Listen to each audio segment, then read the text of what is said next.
Est-ce que vous, est-ce que vous m'écoutez bien? Oui, nous vous recevons très bien, sœur Caroline. Merci et à toutes les épouses de Jésus-Christ. Et je profite pour vous dire merci aussi à tous ceux qui m'ont contacté, qui ont prié pour moi.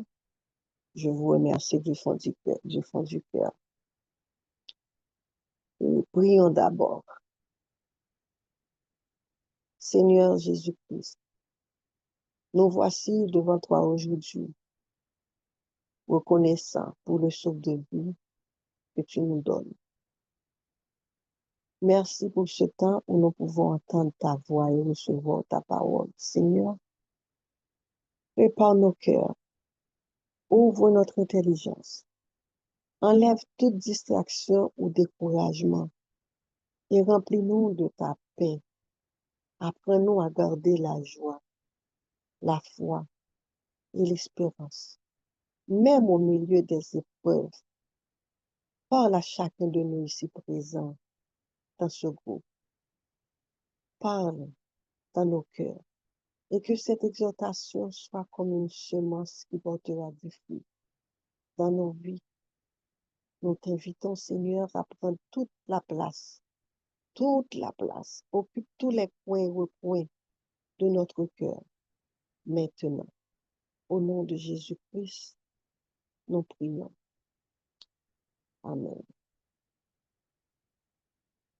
Frères et sœurs, en Jésus-Christ,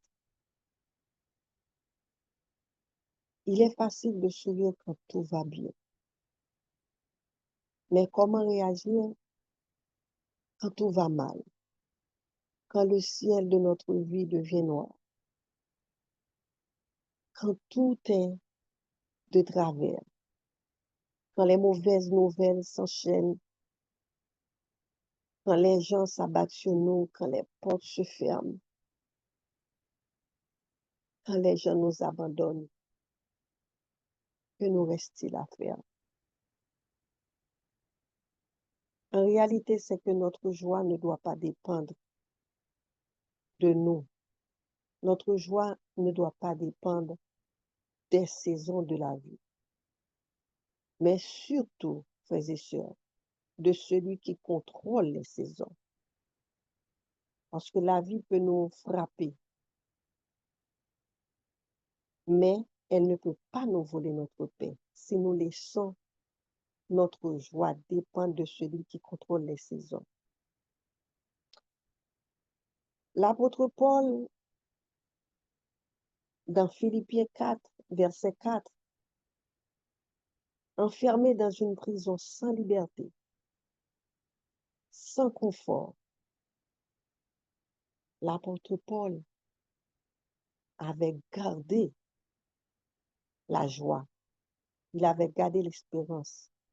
Parce que dans Philippiens 4, verset 4, il nous dit, réjouissez-vous toujours dans le Seigneur. Je le répète, réjouissez-vous. Vous vous demandez comment un homme peut-il parler de joie alors qu'il est enchaîné, qu'il est emprisonné sans raison. Alors, quand je dis sans raison, ce que l'apôtre Paul faisait, c'était pas une raison pour le mettre en prison, mais ils l'ont emprisonné. Malgré cela, il avait gardé l'esprit positif parce qu'il avait compris que la positivité n'est pas une émotion passagère, mais c'était plutôt une décision spirituelle de garder l'esprit positif. Aujourd'hui, mes bien-aimés, les épouses de Jésus-Christ, je veux que nous découvrions ensemble comment garder cette lumière intérieure, parce que c'est une lumière intérieure, même dans nos nuits, même dans nos moments les plus sombres de notre vie. La Bible est claire à ce sujet. Notre joie et notre paix ne dépendent pas des circonstances extérieures, mais de notre ancrage, on peut dire, de notre foi, de notre consistance en Dieu. Habakkuk, le prophète, déclare dans Habakkuk 3, 17, 18, car le figuier ne fleurira pas, la vigne ne produira rien. Mais moi, je me réjouirai en l'Éternel. Je tressaillerai de joie dans le Dieu de mon salut. Remarquez qu'ici, Habakkuk ne se réjouit pas parce que tout va bien, parce que tout marche à merveille, parce il est heureux. Mais Habakkuk, malgré tout ce qui va mal, malgré rien ne va plus pour lui, malgré tout ça, il tressaillira de joie dans le Dieu de son salut, même quand le figuier ne fleurira pas. Le figuier représente ici, mes bien-aimés, même quand rien ne marche, même quand tout est noir, même quand le ciel est gris, il se réjouira en l'Éternel son Dieu. Donc, mes bien-aimés, c'est ici que commence la vraie force spirituelle, de garder l'esprit positif quand tout va de travers. Décider de rester positif quand la logique nous pousse à nous plaindre, quand la logique nous dit que rien ne marchera, rien ne fonctionnera, même si tout semble perdu. C'est quand tout semble fini, tout semble perdu, il n'y a plus rien à faire, qu'il faut croire, qu'il faut dire, qu'il faut garder l'esprit positif que Dieu est notre source de joie et de paix. Et bien aimé, je vais plus loin. Ce n'est pas seulement une idée spirituelle, mais c'est une invitation à placer notre foi en Jésus-Christ. Aujourd'hui, peut-être que certains parmi nous sentent que tout s'écoule. Tout s'écoule. Vous avez perdu un emploi, vous avez perdu une amitié de longue date, une amitié que vous avez tout misé, la santé, vous souffrez, vous avez quelque chose qui vous embête, vous perdez même l'espoir. Sachez que Dieu peut transformer vos épreuves en témoignage, comme il l'a fait pour Joseph, comme il l'a fait pour moi, comme il l'a fait pour beaucoup d'entre vous. Joseph, comme vous connaissez tous l'histoire, la vie de Joseph, vendu par ses frères, jeté en prison sans raison, par jalousie par ses frères, les frères de sang de Joseph, pas, pas, des, pas des amis. Combien d'entre nous auraient abandonné à la place de Joseph, auraient trahi, auraient détesté à la place de Joseph? Mais Joseph a choisi de rester fidèle. Joseph a gardé l'esprit positif en tout temps, jeté en prison, vendu par ses frères de sang. Il est resté fidèle. Il est resté fidèle de servir avec excellence, même dans l'obscurité. Parce que vous savez pourquoi, les épouses de Jésus-Christ. Joseph savait que Dieu était au contrôle. Et à la fin, Dieu l'a élevé pour sauver, écoutez bien ceci, pour sauver non seulement l'Égypte, mais pour sauver également sa propre famille. Sa propre famille, donc ses frères qui l'ont vendu par jalousie. Joseph a gardé l'esprit positif. Dieu peut le faire pour nous. Si nous agissons comme Joseph. Souvent, je me pose la question, ou beaucoup d'entre vous également, vous vous posez cette même question. On nous sommes, mais comment pouvons-nous pardonner si on nous fait ci, si on nous fait ça? Mais ces hommes-là de la Bible n'étaient pas des humains. Ils n'étaient pas faits d'os et de chair aussi. Donc, Joseph était un humain comme nous. Joseph a gardé l'esprit positif malgré la trahison. Donc, Dieu, si nous laissons la place à Dieu, même si vous vous sentez trahi, vous vous sentez seul, vous vous sentez abandonné, ton futur ne t'appartient pas. Ton futur appartient à Dieu. C'est pour cela, je vous encourage de garder l'esprit positif en tout temps, en tout lieu. Parce que Dieu peut transformer chaque douleur en bénédiction, mais avec la condition de garder l'esprit positif. Dans Actes 12, 25, 26, mes épouses de Jésus-Christ, Paul et Silas, ils étaient enchaînés, ils étaient battus, emprisonnés. Mais au lieu de se lamenter, au lieu de pleurer, au lieu de chercher un coupable, ils louaient Dieu. Ça, c'est ce qu'on appelle l'esprit positif en tout temps. En prison, enchaîné, battu, ils louaient Dieu. Leur positivité, cet esprit positif qu'ils ont opté, leur positivité spirituelle a, a provoqué un tremblement de terre, mes bien-aimés.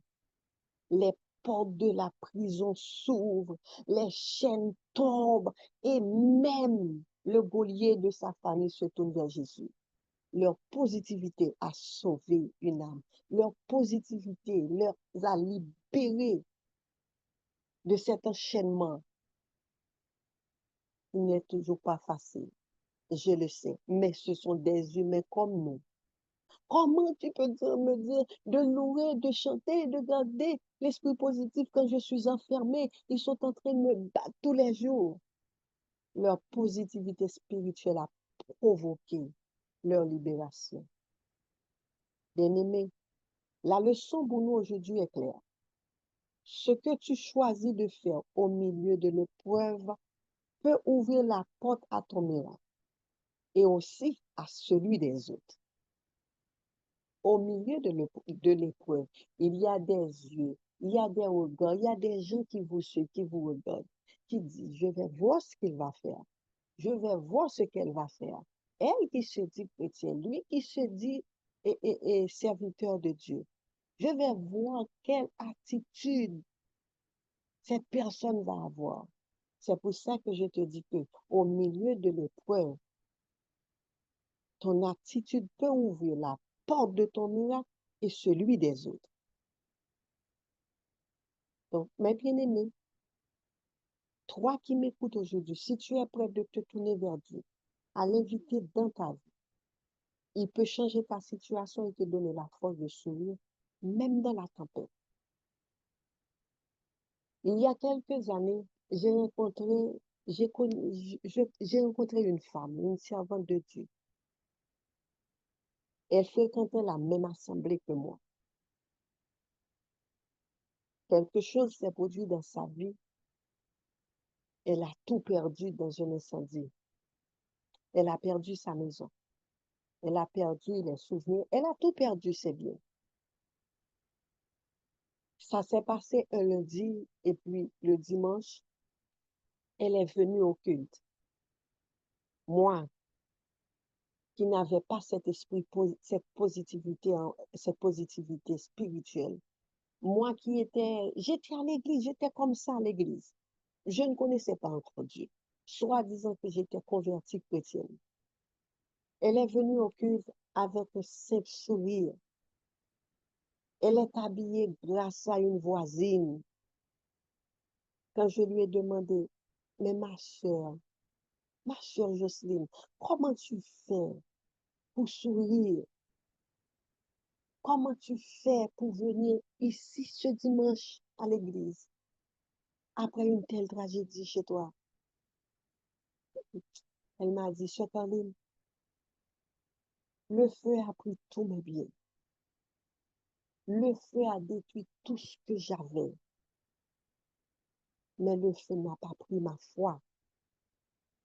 Tant que j'ai Dieu, je peux recommencer. Waouh! J'avais une honte, mes bien-aimés, parce que c'était, et cette réponse, j'ai dit, ma soeur, la seule chose que j'ai dit, cette réponse ne vient pas de toi.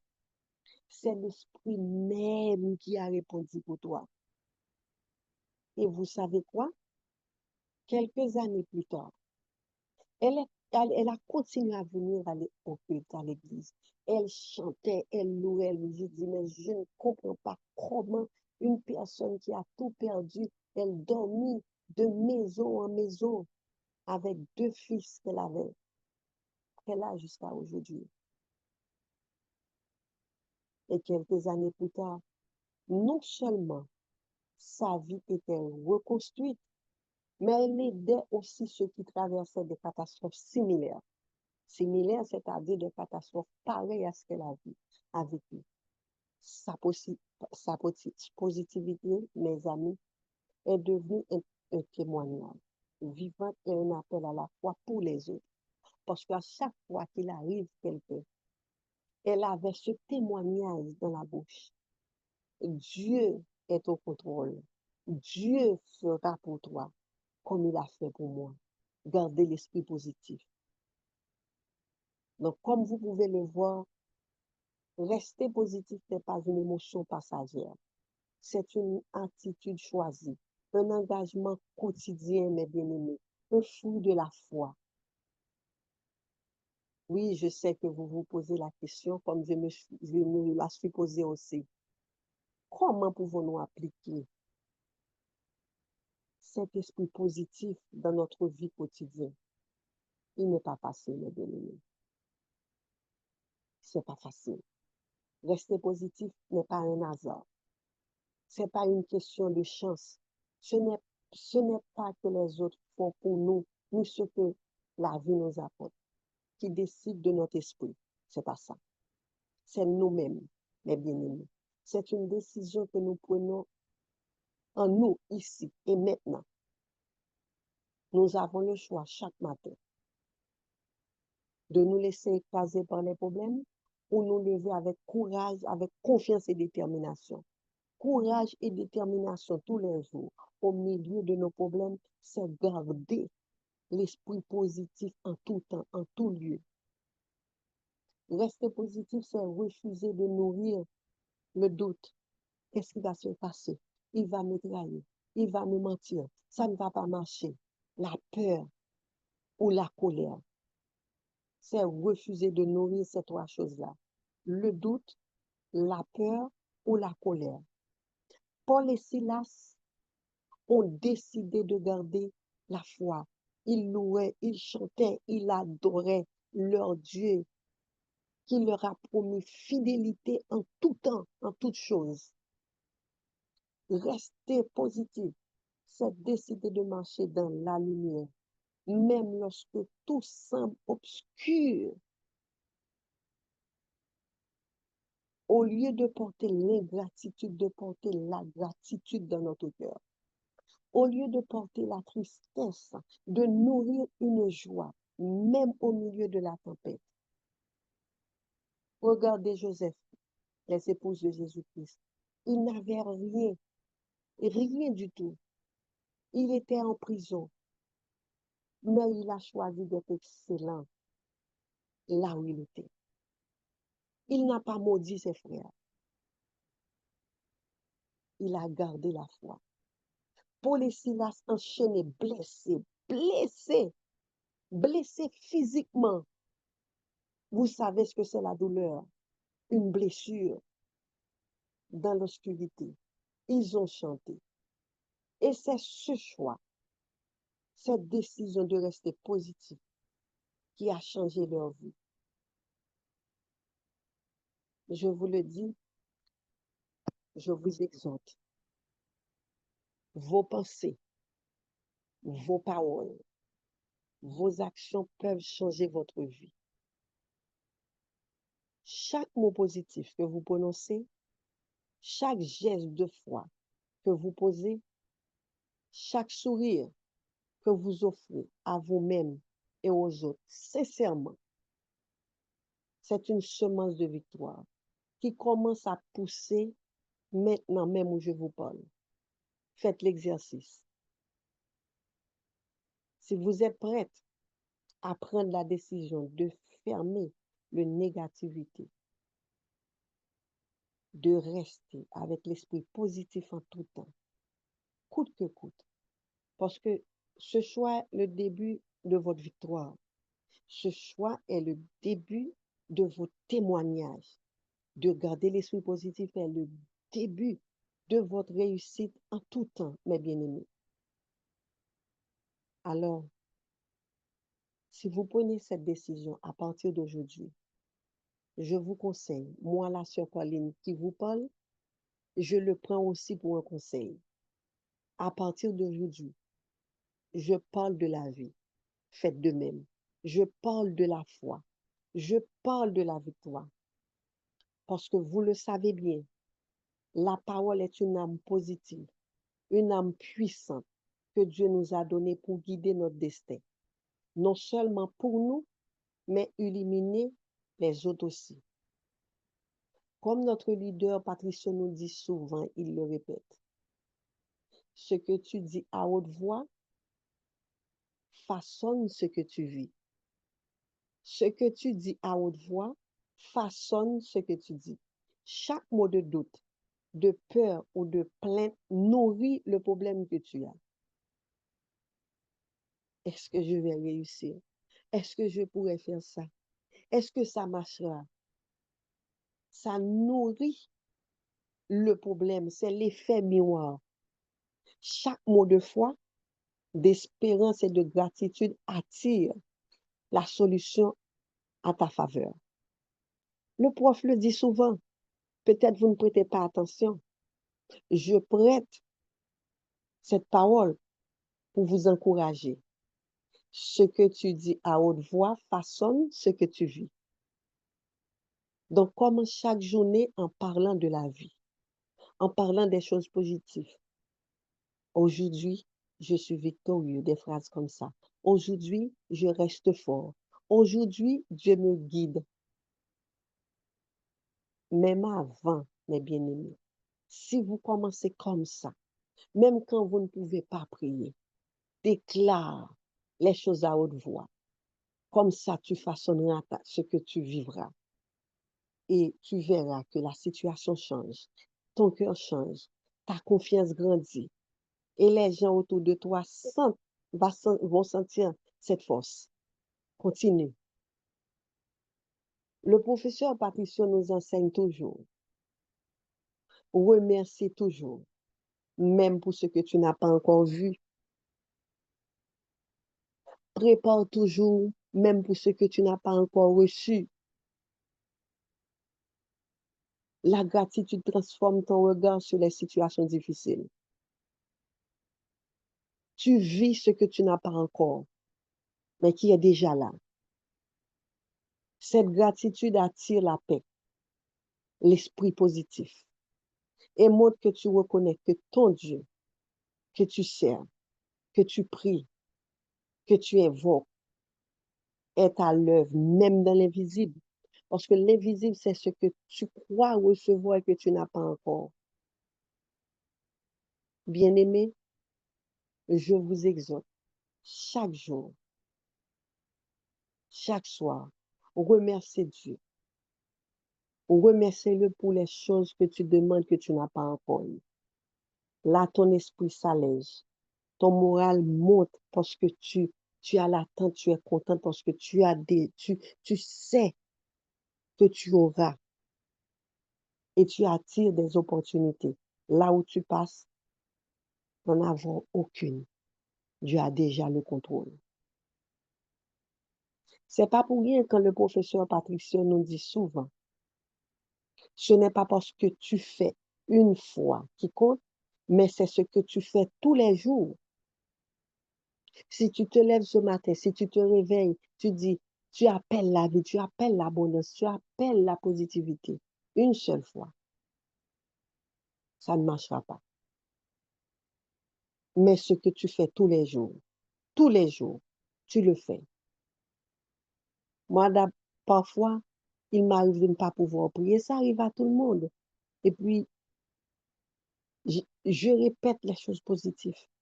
Je suis fort, je suis fort, je suis fort. Ou bien je répète, merci Seigneur Jésus-Christ de restaurer mes capacités spirituelles perdues. Merci Seigneur parce que j'appelle la positivité. Je récupère parce que Dieu est en train de restaurer mes capacités spirituelles perdues. Parce que quand je ne peux pas prier, je sens que je perds quelque chose. Donc j'ai dit merci à Dieu de restaurer mes capacités spirituelles perdues. Ce n'est pas naturel pour tous, je le sais, mais c'est une discipline. Et sans discipline, il n'y a pas de prospérité. Chaque action, même petite, qui va dans le sens de la foi, de la persévérance, construit ton futur. Donc, bien-aimé, choisis une action, joue qui démontre ton engagement, encourager quelqu'un aussi. Souvent, lorsque nous avons des problèmes, nous ignorons les autres. On nous écrit, on nous appelle, ah, je ne peux pas parler maintenant, j'ai déjà mes problèmes à moi. Trop de négativité. Sourire à quelqu'un, encourager quelqu'un, prier pour que les efforts quotidiennes deviennent visibles et tu pourras avoir la constance produit des fruits réels dans ta vie. Mais bien aimé, il n'est pas toujours facile. La vie ne fait pas de cadeau. Tout est question de discipline. Le professeur Patricio n'arrête de nous enseigner à ce sujet. Ton environnement nourrit ton esprit. Quand je dis environnement, je parle de tes fréquentations, tes amis. Choisis bien. Choisis bien avec qui et ce que tu penses, avec qui tu parles, avec qui tu passes ton temps. Si tu ne t'entoures pas des bonnes personnes, des personnes positives, des personnes créatives, la positivité sera loin de toi. Mais si tu t'entoures des personnes positives, de messages positifs, qui élèvent ton esprit, la positivité se propage par contact de l'ennemi. Si tu as un ami qui t'appelle tous les jours, qui te parle tous les jours, des choses négatives, c'est ce que va nourrir ton esprit de négativité. Donc, passe ton temps avec ceux qui inspirent la positivité, qui écoutent des messages édifiants. Message édifiant ne veut pas dire seulement lire la Bible. C'est pas seulement ça. Si tu fais ça, bien aimé, tu constateras que ton esprit change et que tes décisions deviennent plus claires. Tu inspires ton esprit et tu vas inspirer les autres à faire les bonnes choses aussi. Chaque effort, comme dit le bon, chaque effort, même discret, compte et porte des fruits. Chaque effort, mais c'est chaque effort positif. Lorsque nous appliquons ces principes de garder l'esprit positif, d'avoir un entourage propre, sain, la clarté de nos décisions et cette force nous tranquillisera, mes bien-aimés. Garder l'esprit positif n'est pas une chose facile parce que la vie ne nous sourit pas tous les jours.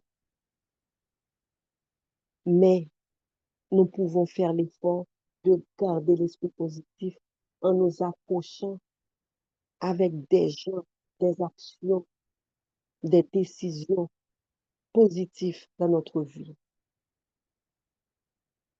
Pour finir, mes bien-aimés, je vous exhorte.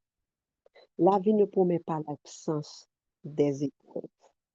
La vie ne promet pas l'absence d'épreuves, mais elle nous donne le pouvoir de rester positif malgré tout. C'est pas impossible. Si c'était pas impossible pour Paul et Silas, si c'était pas impossible pour Joseph, c'était pas impossible pour moi, c'était pas impossible pour vous, parmi vous, c'est pas impossible pour personne de rester positif. Ce n'est pas ignorer les difficultés, parce qu'ils seront toujours là, les difficultés, les problèmes, les manques, les déceptions, ils seront toujours là. Ce n'est pas les ignorer, mais choisir chaque jour la foi, la joie et l'espérance, comme Paul et Silas ont fait quand ils étaient emprisonnés, comme Joseph a fait quand il a été trahi, vendu par ses frères. Nos paroles, notre gratitude et notre constance transforment notre vie et inspirent les autres. N'oublie jamais ça. Si tu veux exhorter, tu veux enseigner, tu veux évangéliser une personne, cette personne doit voir ce que tu évangélises. Cette personne doit voir en toi ce que tu dis. C'est pour ça que je te dis, ta vie peut transformer ou inspirer les autres, mais ça dépend de comment tu mènes ta vie. Donc aujourd'hui, je vous exhorte, décidez de parler de la vie, décidez de cultiver la gratitude et de rester ferme dans la foi en Dieu, pas la foi aux hommes, quelles que soient les tempêtes. Que votre positivité devienne votre force, votre lumière et votre victoire.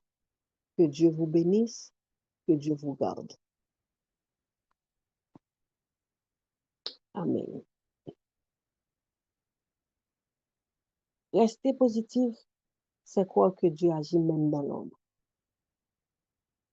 Et quand un frère ou une sœur témoigne, c'est une lumière qui s'allume pour nous montrer la fidélité de Dieu dans notre vie. C'est pourquoi les épouses de Jésus-Christ, nous ouvrons maintenant ce moment précieux de témoignage. Parce que la parole de Dieu nous éclaire et nous fortifie. Mais, mais, les témoignages nous permettent de voir cette parole prendre vie dans la réalité. Entrons maintenant dans le temps des témoignages pour édifier et pour encourager ceux qui sont faibles, ceux qui sont fatigués, ceux qui n'en peuvent plus. Le micro est ouvert, comme dit souvent le frère Patrick. Utilisez le chat Zoom où vous pouvez directement ouvrir votre micro. Nous vous écoutons. Merci, que Dieu vous bénisse.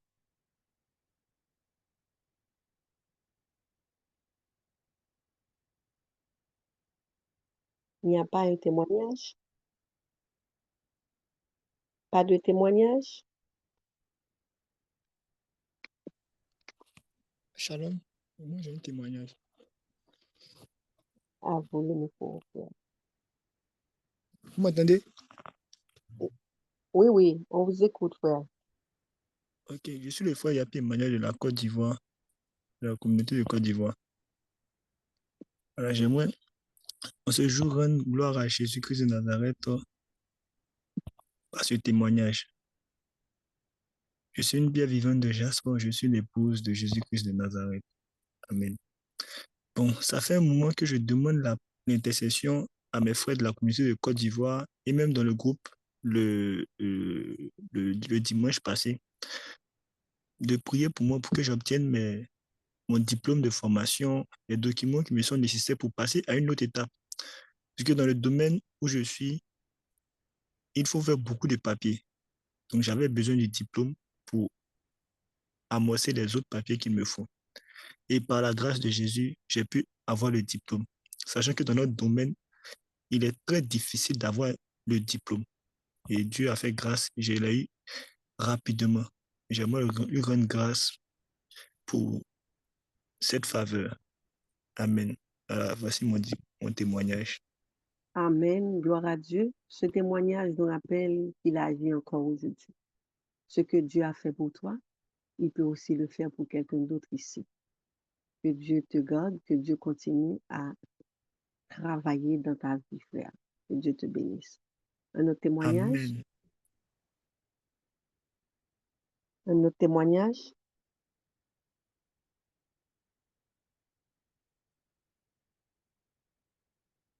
Quelqu'un veut témoigner la grandeur de Dieu dans sa vie?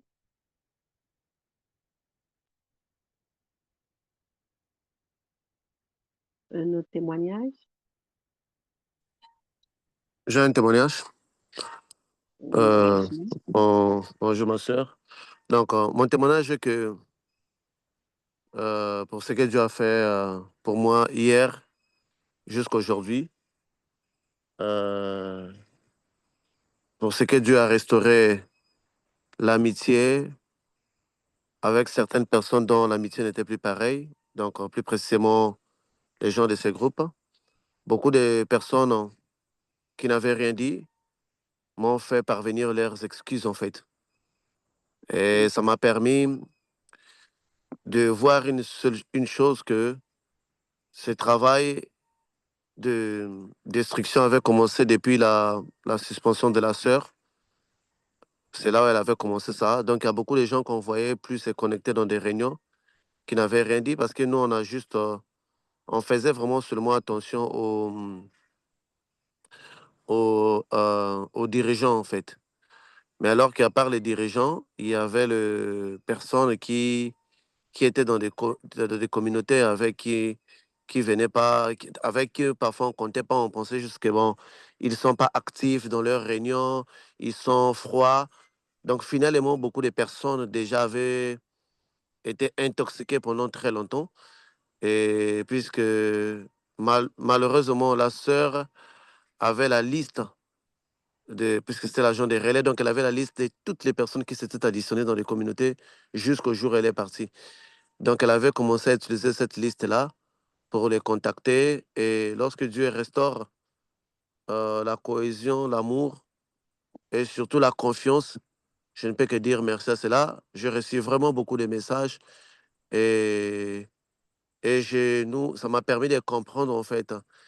Et donc je vais dire à toutes ces personnes-là, je vais parler dans chaque nom, euh, que c'est normal, c'est un parcours, ça arrive, tout ce qui était passé, dans toutes les circonstances, nous remercions Dieu. Pourquoi? Parce que à travers une épreuve, après une épreuve, vient une nouvelle personnalité et ça augmente la confiance.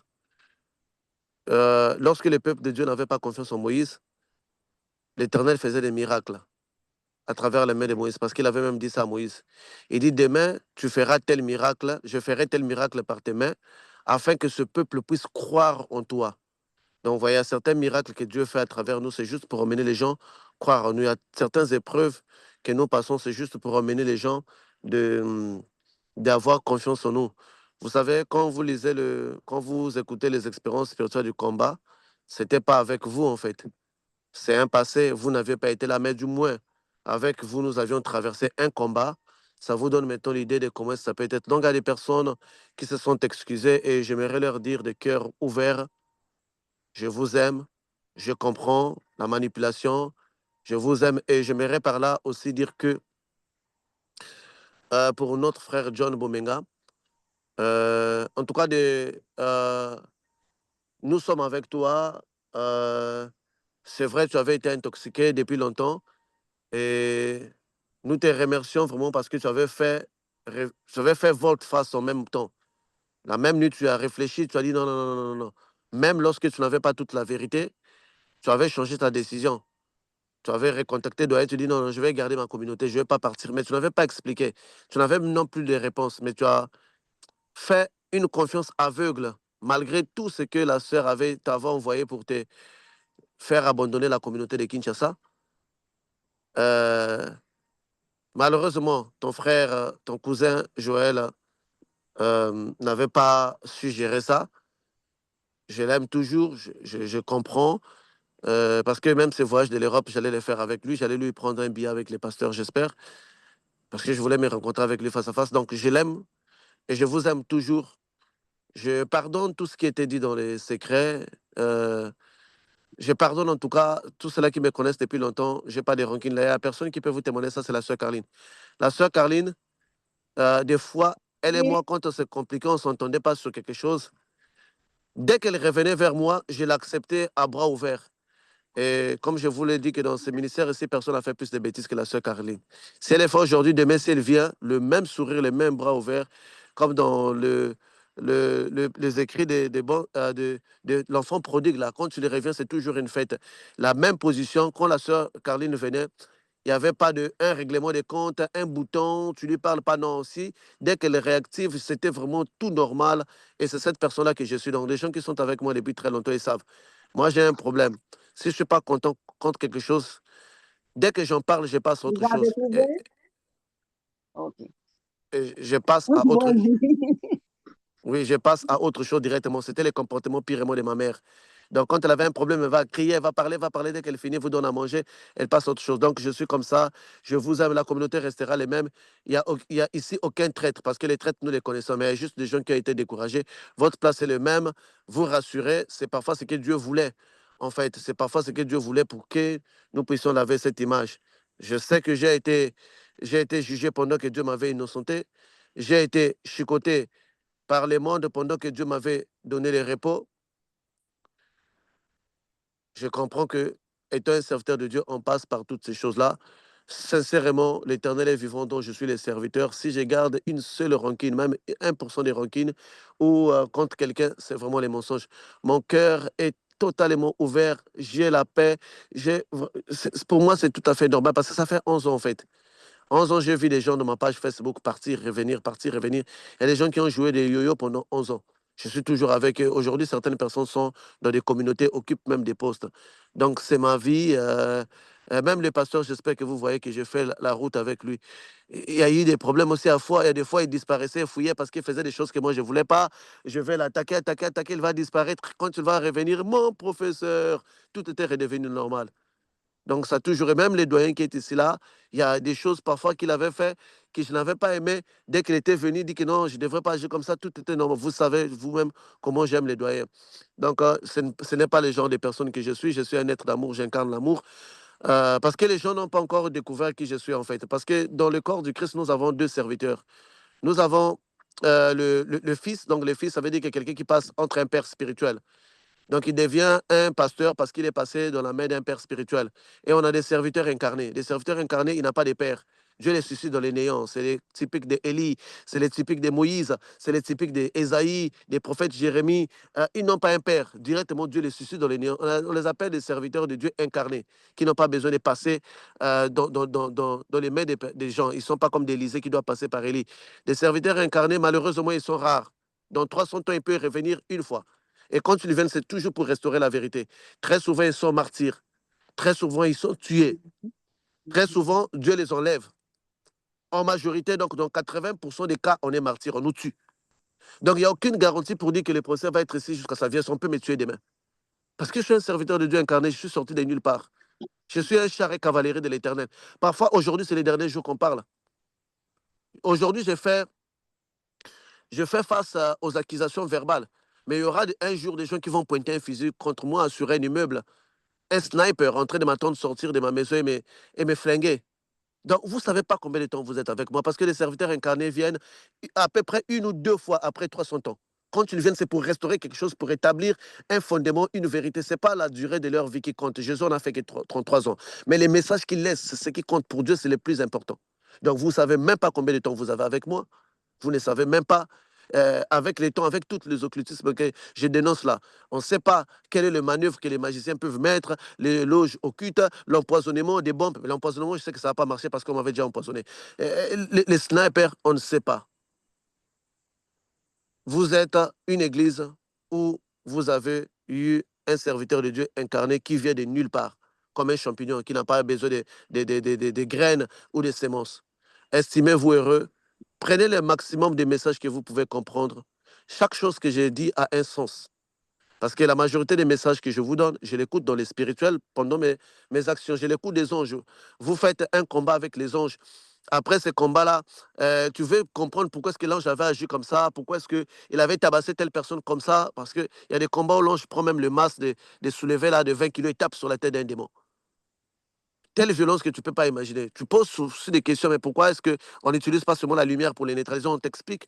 Donc, quand je me ouvre ma bouche pour vous expliquer quelque chose, c'est justement parce que cette chose-là a un fondement spirituel. Même si je n'ai pas un verset, mais un jour dans la Bible, vous allez trouver, ah non, ce que les professeurs disaient correspond à ça, en fait. Et très souvent, nos paroles font un sens, nous, quand Dieu nous enlève. On dit, ah, ce qu'il disait là, mais moi, je veux que mes paroles fassent un sens dans votre vie et dans votre compréhension pendant que je suis encore avec vous. Parce que ça, c'est toujours un début de combat. Mais les combats ne vont finir que venir. Il y a des grandes institutions qui vont vouloir vous attaquer. Il y a des assassins qui vont vouloir prendre au moins un fusil pour vous assassiner. C'est là, on ne va pas dire qu'il va être impossible. Si Dieu veut que ça se passe, mettons, je peux partir à n'importe quel moment. Donc, estimez-vous heureux de m'avoir, estimez-vous heureux que Dieu m'ait suscité. Comme je l'ai dit toujours, que je suis la réponse à vos prières. Tous, vous aviez gémi. Le faux serviteur de Dieu, vous avez tous gémi un jour. Et Dieu a entendu cette prière, il m'a envoyé. Je n'étais même pas digne de devenir un serviteur de Dieu incarné parce que j'étais pour moi dans l'occultisme. Dieu vient me susciter, il m'établit. Donc moi, je me considère toujours comme étant le résultat de vos prières. Voilà. En moi, dans mon cœur, je ne connais pas la haine et je ne déteste personne. La majorité de mes amis me poignardaient quand on grandissait. Mais ils sont toujours mes amis. Ils sont toujours mes amis. Je me suis séparé avec aucun d'eux. Et hier, cette semaine, j'ai appris la mort aussi d'une de mes ex. Donc, parmi mes 73 ex, une est morte à l'âge de 38 ans, Diane, une très belle femme. Elle était impliquée dans la magie. Et moi, j'étais dans l'occultisme à cette époque-là. Donc, je lui donnais parfois certaines formules de faire des trucs pour se protéger. Et puis, je lui donnais aussi des prières, nos prières de sens occultes pour qu'elle fasse pour attirer des hommes, tout. Parce qu'elle, c'était une prostituée qui sortait avec moi, cette prostituée-là sortait qu'avec des riches. Alors, quand tu m'as vu, moi, j'avais un salon de coiffure, ma façon d'habiller. Quand je marchais, je sautais. Elle avait aimé. C'est dit que moi, je serais ta petite amie. Ne fais pas la jalousie, moi je vais te donner tout, mais laisse-moi continuer ma vie. Donc c'était une prostituée, mais qui me donnait tout, qui s'occupait de moi. Malheureusement, quand j'ai quitté les sons Sokit, je l'ai interpellé, j'ai dit, ah, vraiment il faut laisser cette voie-là parce que derrière ça, le diable va te prendre la vie. Et là, elle est morte, je sais qu'elle est dans les mondes des eaux. Vous voyez? Donc juste pour dire que quelque part, ça m'affecte, mais je me rends compte qu'on n'a pas toute la vie devant nous. Parfois, on n'a même pas la chance de revenir en arrière. Donc, et moi, je dis toujours, je loue Dieu quand une personne revient en arrière à temps. Parce qu'il y a des gens, il a fait l'impudicité, il s'est dit que je vais repartir à la maison pour demander pardon. En cours de route, il a eu l'accident, il est mort, il se retrouve en enfer. Mais pourtant, c'était un serviteur de Dieu, parfois une servante de Dieu fervente. Donc, chaque jour, vivons-le comme les derniers. Et chaque épreuve, tirons toujours la leçon et surtout la façon de l'aborder, en fait. Laissez toujours mûrir les choses pour mieux surmonter les épreuves. Donc, je vous remercie, toutes les personnes qui m'ont contacté, qui ont écrit des choses pour se demander pardon, pour dire qu'ils vont être actifs dans leur communauté. C'est tout ce que j'attendais. Voilà pourquoi ceci est vrai, parce que tout ça a été déjà préparé par Dieu. Dès que je vais arranger ce chemin-là, les gens vont passer librement. Sans odeur, sans quoi, sans quoi, sans quoi. Donc, je vous remercie tous. Je vous aime du même degré d'amour. Le sacrifice spirituel continue. Dans le monde spirituel, je vis encore le pâturage. Je commence à voir encore d'autres nouveaux visages dans le pâturage spirituel, donc qui est la ligne de protection de ce ministère. Donc, j'encourage Dieu, c'est toujours une joie pour moi. Donc, je vous remercie. Donc, c'est ça mon grand témoignage, d'avoir rétabli encore les contacts avec certaines personnes dont je n'avais pas les contacts, en fait, dont je ne savais même pas qu'est-ce qui s'est passé, en fait. Que Dieu vous bénisse, c'est tout ce que j'avais à dire. C'est ça vraiment mon grand témoignage, mon grand soulagement. C'est comme si j'ai retrouvé de l'or que j'avais perdu. Donc, c'est ça, que vraiment, c'est ça mon humble témoignage. Merci. Alléluia. Ce témoignage te rappelle que rien n'est impossible à notre Seigneur. Gloire soit rendue à Dieu pour cette victoire dans votre vie, professeur. Et merci pour ce partage. C'est une source, une grande source de force pour nous tous ici qui vous écoutent. Ce témoignage nous édifie et nous encourage à persévérer dans la foi. Que Dieu vous bénisse, professeur. Un autre témoignage?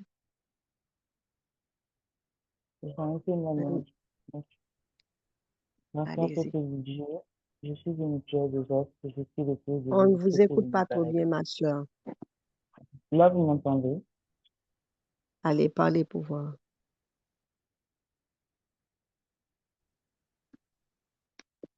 Allô? Là, vous m'entendez? Oui, oui. D'accord. Je suis l'épouse de Jésus-Christ de Nazareth, je suis une Pierre de Jaspe. Je viens rendre témoignage de la fidélité de l'Éternel dans ma vie, de sa patience et du soin qu'il a de ma petite personne. Alors, l'année dernière, à cette même période, j'étais dans beaucoup de problèmes, j'avais beaucoup d'inquiétudes, j'étais sur le chemin de ma conversion et je ne savais pas comment est-ce que j'allais gérer ça parce que l'Éternel me sortait des sécurités dans lesquelles je m'étais mise et que je croyais qu'ils étaient les bonnes. Donc, il avait tout déraciné. Je sois complètement dépendante de lui, mais comme je ne savais pas, moi, j'étais habitée par la peur et les inquiétudes. Et il m'avait donné des songes et des révélations sur ce qui devait se passer dans ma vie, mais je n'étais pas encore assez mature pour comprendre que l'Éternel te donne des songes, mais il y a le temps de la prophétie qui doit s'écouler et que la prophétie vient à réalisation quand le Seigneur juge que c'est le moment. Donc, je me disais, ah, ok, je vois ci, je vois ça, telle chose va se passer. Et je me disais que ça allait arriver du jour au lendemain, mais ça a pris du temps. Du coup, je me suis frustrée. Après, j'ai même oublié. J'ai essayé de trouver des solutions aléatoires, mais les problèmes étaient toujours là. Après, je suis passée à autre chose. Et un an plus tard, quand je regarde mon cahier des songes, je me rends compte que toutes les prophéties que le Seigneur m'avait données sont passées à exécution. Je ne me suis même pas rendu compte qu'elles se sont réalisées. Mais c'est quand je m'assieds et que je vois mon cahier de songes pour voir à quel niveau est-ce que j'en suis dans la vie spirituelle que je me rends compte que tout ce que j'avais comme problème, l'Éternel a résolu.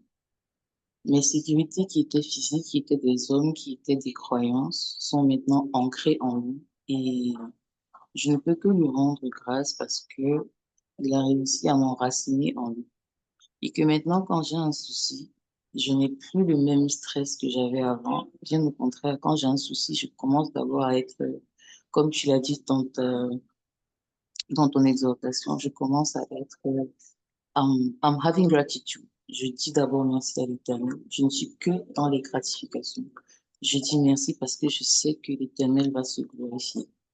Et je dois m'arrêter pour dire merci au Seigneur parce que c'est une année de ma vie que j'ai passée en ayant le regard tourné ailleurs. Pourtant, l'Éternel était en train de travailler. Je lui dis merci aujourd'hui. Je lui dis merci demain. Je lui dis merci pour toujours. Et que Dieu vous bénisse. Gloire à Dieu, gloire à Dieu. À travers ce témoignage, nous voyons que Dieu reste fidèle à sa promesse. Et ton témoignage nous invite à ne jamais perdre confiance en Dieu. Que Dieu continue à te bénir, à te garder et à te laisser la bouche ouverte tous les jours, à chaque seconde, à chaque instant, en tout lieu, en tout temps, pour témoigner sa grandeur dans ta vie. Que Dieu te bénisse.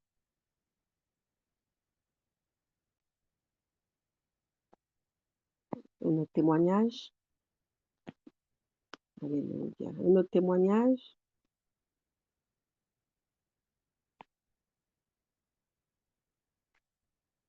Bon, il n'y a pas d'autres témoignages. Nous arrivons maintenant à la troisième partie du programme, le service de prière.